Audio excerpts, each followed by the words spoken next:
The battlefield lay silent, save for the mournful cries of the Nereids. Their tears mingled with the blood of fallen heroes, staining the sands crimson. In their midst, a lifeless figure lay sprawled, his beauty marred by a single fatal wound. This was Achilles, the greatest warrior of the Greeks, felled by an arrow guided by the spiteful Apollo. News of his demise rippled through the ranks, bringing a sense of despair and dread. The indomitable spirit, the embodiment of strength and courage, was extinguished. The Trojan War, a conflict that had raged for a decade, hinged on this moment. Achilles, the fulcrum on which the Greeks' hopes rested, was no more. His journey to this tragic end was one of glory, pride, and unwavering loyalty. Thetis, a radiant sea nymph, was coveted by both gods and mortals. Zeus and Poseidon, the mighty Olympians, each desired her as a wife. Yet a prophecy warned that Thetis would bear a son greater than his father. Fearing a threat to their power, they relinquished their pursuit and arranged for her to marry Peleus, a mortal king of Thessaly. Even before Achilles' birth, the fates whispered of two potential paths for the hero: a long, uneventful life at home, or a short, glorious life filled with battlefield triumphs but ending in an early death. When Achilles was born, Thetis, desperate to protect her son, attempted to make him immortal. Some tales tell of her holding him over a fire each night, burning away his mortal flesh, while others speak of her anointing him with ambrosia, the food of the gods. However, Peleus, witnessing this ritual, was horrified and interrupted it, leaving Achilles mortal but with superhuman strength and speed. Determined to defy fate once more, Thetis sought the power of the river Styx, whose waters were said to grant invulnerability. She dipped the infant Achilles into the river, holding him by his heel. The water washed over him, rendering his body impervious to harm, but the heel she held remained dry, his sole point of vulnerability. He grew into a formidable warrior, trained by the centaur Chiron in the arts of combat, music, and medicine. His prowess on the battlefield became legendary. Years passed, and Achilles blossomed into the warrior foretold by the fates. Under Chiron's tutelage, he honed his skills in combat, music, and medicine, his prowess surpassing all expectations. His fame spread throughout Greece, whispered in the halls of kings, and sung by bards in tavern corners. When Paris, the prince of Troy, abducted Helen, the wife of Menelaus, king of Sparta, the spark that ignited the Trojan War was lit.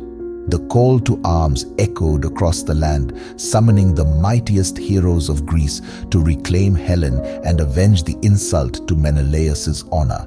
Thetis, fearing for her son's safety, sought to shield him from the perils of war. Knowing Achilles' thirst for glory, she devised a cunning plan to conceal him from the call to arms. She disguised Achilles as a young woman and hid him among the daughters of King Lycomedes on the island of Skyros.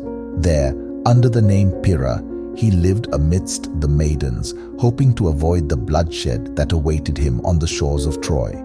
However, the Greeks, aware of Achilles' unparalleled skill and the prophecy that foretold Troy's fall would only come with his aid, sought to uncover his hiding place. Odysseus, renowned for his cunning, devised a clever ruse. He arrived at Skyros disguised as a peddler, offering jewels and trinkets to the king's daughters. Among the baubles, he had hidden a sword and shield. When the maidens admired the jewelry, Achilles' true nature was revealed. He instinctively reached for the weapons, his warrior instincts betraying his disguise. With his identity exposed, Achilles had no choice but to embrace his destiny. He shed his feminine disguise and joined the Greek forces, leading his Myrmidons, a fierce band of warriors loyal to their commander, to the shores of Troy. The Greek forces, a coalition of proud kings and their armies, assembled under the leadership of Agamemnon, the High King of Mycenae. Among them, Achilles stood out, his presence radiating an aura of invincibility. His armor, forged by the god Hephaestus himself, gleamed in the sunlight, a symbol of his divine lineage and extraordinary prowess. The early years of the war saw Achilles performing feats of unmatched bravery, his spear claiming countless Trojan lives. He stormed the city walls, his swift feet carrying him through the chaos of battle, his every strike fueled by a thirst for glory. He quickly became the Greeks' most valuable asset, his presence inspiring hope and striking fear into the hearts of the Trojans. The stage was set for a clash of wills, a conflict that would test Achilles' loyalty, challenge his pride, and ultimately lead him down the path towards his tragic fate. For 9 long years, the Trojan War raged, a bloody stalemate that tested the limits of endurance for both Greeks and Trojans. Yet amidst the carnage, Achilles and his Myrmidons remained a beacon of hope for the Achaeans. Their victories, fueled by Achilles' unparalleled skill and the unwavering loyalty of his men, bolstered the Greek spirits and kept the dream of capturing Troy alive. However, the fickle winds of fortune shifted when Agamemnon, the proud and arrogant high king of Mycenae, made a grave miscalculation. During a raid on a nearby city, both Agamemnon and Achilles captured prized women as spoils of war. Agamemnon claimed Chryseis, the daughter of a priest of Apollo, while Achilles was awarded Briseis, a woman of captivating beauty and gentle spirit. When Chryseis' father begged for her return, offering a hefty ransom, Agamemnon arrogantly refused. This act of defiance angered Apollo, who unleashed a plague upon the Greek camp. The soldiers fell ill, their strength waning with each passing day. The seer Calchas, under divine inspiration, revealed that the plague would only abate if Chryseis was returned to her father. Agamemnon reluctantly agreed, but demanded that Achilles surrender Briseis as compensation. This demand struck at the heart of Achilles' honor and pride. He had earned Briseis as his rightful prize, and Agamemnon's demand was a blatant insult, a public humiliation that could not be tolerated. Consumed by rage and a sense of betrayal, Achilles withdrew from the war, refusing to fight for a king who had so callously disregarded his worth. His Myrmidons, loyal to their leader, followed suit, leaving the Greek army weakened and vulnerable. The Trojans, sensing weakness in their enemies' ranks, seized the opportunity to press their advantage. Hector, their noble prince and champion, led the charge, his spear gleaming in the sunlight as he rallied his troops. The tide of battle turned, the scales tipping in favor of the Trojans as they pushed the Greeks back towards their ships. The Greek leaders, desperate to appease Achilles and restore their strength, pleaded with him to return to battle. They offered gifts, treasures, and promises of future rewards, but Achilles remained steadfast in his refusal. His pride, once a source of strength, had become a crippling burden, blinding him to the suffering of his comrades and the dire consequences of his absence. As the Trojan onslaught intensified, Patroclus, Achilles' dearest friend and confidant, was overcome with grief and frustration. He witnessed the suffering of his comrades, the mounting casualties, and the despair that gripped the Greek camp. Unable to bear the sight of his fellow warriors falling before the relentless Trojan advance, he implored Achilles to return to the battlefield, or, at the very least, allow him to lead the Myrmidons into the fray. Achilles, still consumed by his wrath towards Agamemnon, refused to rejoin the fight. However, moved by Patroclus' pleas and desperate to offer some form of aid, he agreed to let his friend don his armor and lead the Myrmidons into battle.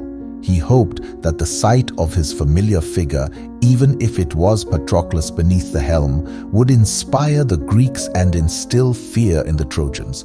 Donning Achilles' magnificent armor, a radiant beacon of hope for the Greeks, Patroclus charged into the heart of the battle.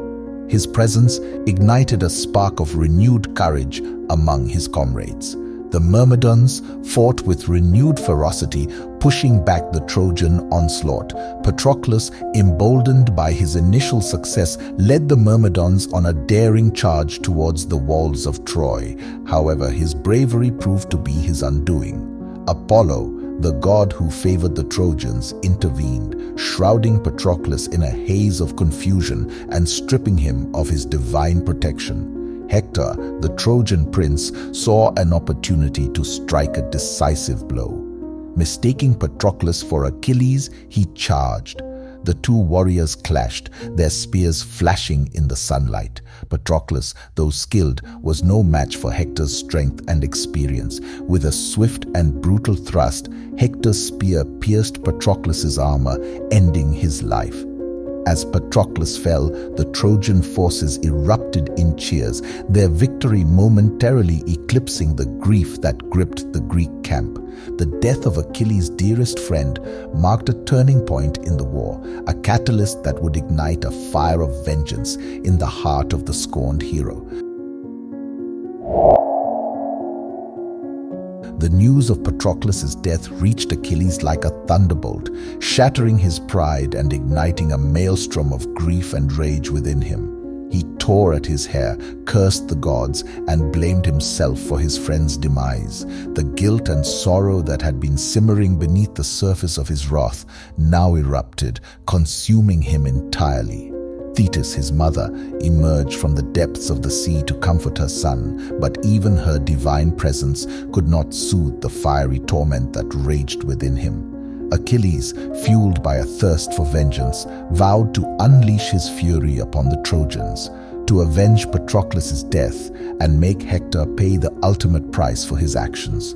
Thetis, fearing for her son's life, pleaded with him to heed the prophecy and stay his hand. She reminded him of the fate's warning that his own death would follow closely on the heels of Hector's. But Achilles, blinded by grief and rage, refused to listen. He craved retribution, his thirst for blood eclipsing any fear of his own mortality.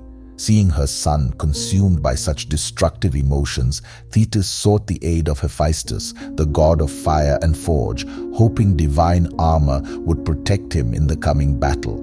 The divine craftsman, moved by Thetis's tears, fashioned a magnificent new set of armor for Achilles, resplendent with intricate designs and imbued with divine power. With this armor, a gift from the gods themselves, Achilles would be unstoppable, his wrath a force of nature unleashed upon the Trojans. As dawn broke over the battlefield, Achilles emerged from his tent, clad in his new armor, his eyes blazing with fury. The sight of him, a figure of vengeance and terror, struck fear into the hearts of the Trojans. They cowered behind their city walls, leaving Hector alone to face the wrath of the Greek hero. The duel between Achilles and Hector, a clash of titans fueled by grief and vengeance, would become a legendary tale, a testament to the power of human emotions and the tragic consequences of unbridled rage. The outcome was tragic and decisive. Hector, the noble prince of Troy, fell beneath the might of Achilles' spear. His death marked a turning point in the Trojan War, as the Greek hero's wrath had been unleashed with full fury. The Trojans mourned the loss of their beloved champion, while the Greeks celebrated their hard-won victory, albeit tinged with sorrow for the sacrifices made along the way. In a final act of desecration, Achilles tied Hector's body to his chariot and dragged it around the walls of Troy, refusing to allow the Trojans to give their fallen prince a proper burial.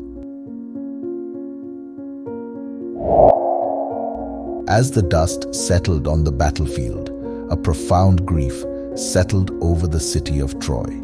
King Priam, heartbroken and aged by the war, could no longer bear the sight of his son's body being desecrated. With a heavy heart, he made the courageous decision to venture into the Greek camp under the cover of night, seeking an audience with Achilles. Guided by the messenger god Hermes, Priam entered Achilles' tent, his regal bearing diminished by sorrow. He knelt before the mighty warrior, his eyes filled with tears, and pleaded for the return of his son's body. He offered a king's ransom, a treasure of gold and jewels, in exchange for Hector's remains. Achilles, hardened by years of war and consumed by his own grief, was initially unmoved. But as Priam continued to plead, reminding Achilles of his own father, Peleus, a flicker of empathy ignited within the warrior's heart. He saw in Priam a reflection of his own mortality, a reminder of the fleeting nature of life and the inevitability of death. Touched by Priam's sorrow and his own memories of Patroclus, Achilles finally relented. He agreed to return Hector's body, ordering his men to cleanse and anoint it with oils. For 12 days, a truce was declared, allowing the Trojans to mourn their fallen prince and conduct the funeral rites with the dignity he deserved. After the truce, the war continued to rage. Achilles, fueled by a renewed thirst for glory, returned to the battlefield with a vengeance. He led the Greeks in a series of devastating attacks, his spear claiming countless Trojan lives. Apollo, angered by the desecration of Hector's body and Achilles' relentless slaughter of his people, sought to avenge the fallen prince. He guided the arrow of Paris, Hector's brother, a skilled archer but a lesser warrior than Achilles. Paris, hiding in the shadows, aimed his arrow at Achilles' vulnerable heel, the only part of his body not touched by the waters of the Styx. The arrow, guided by Apollo's divine hand, found its mark, piercing Achilles' flesh and sending a searing pain through his body. The mighty warrior, invincible in all else, crumpled to the ground, the life draining from his eyes. As he breathed his last, the prophecy that had haunted him since birth was fulfilled. Achilles, the hero of the Greeks, the warrior of legend, met his tragic end, his life extinguished in the prime of his youth. The news of Achilles' death sent shockwaves through the Greek army, their hopes of victory seemingly dashed. Yet his legacy lived on, inspiring his comrades to fight on with renewed determination. They would go on to conquer Troy, fulfilling the prophecy of its downfall, but the victory would forever be tinged with the sorrow of losing their greatest hero.